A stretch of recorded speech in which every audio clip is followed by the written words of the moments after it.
विधानसभा प्रश्नकाल में पुणी राजा मुकेश कथा कटाकटी आज प्रश्नकाल में बीजेडी विधायक रणेंद्र प्रताप स्वाई और संसदीय व्यापार मंत्री मुकेश महालिंग कथा कटाकटी देखा मिली।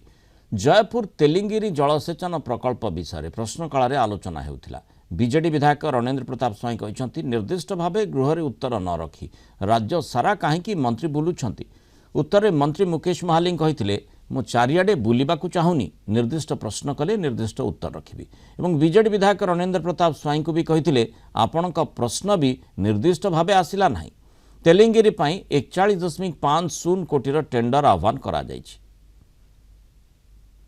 क्वेश्चन तेलिंगिरी ऊपर बड़ चतुर आपणकर मंत्री महोदय से ओडिशा सारा बुली आसिले सबु क्वेश्चन आंसर तुम एठी बोधे रखिछ।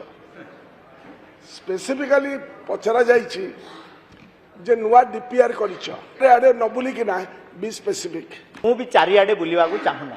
प्रश्नटे थिला तेलिंगिरी प्रोजेक्ट आपणकर प्रश्न मध्य टिके डाइवर्ट हेकी पळेला अंडरग्राउंड पाइपलाइन आडकू डिजाइन आडकू आईकट आडकू। तेलिंगिरी प्रोजेक्ट रे जेतेबेले प्रकल्प आरंभ मध्य हेतिला 109 कोटी टंका थिला 1919 रे।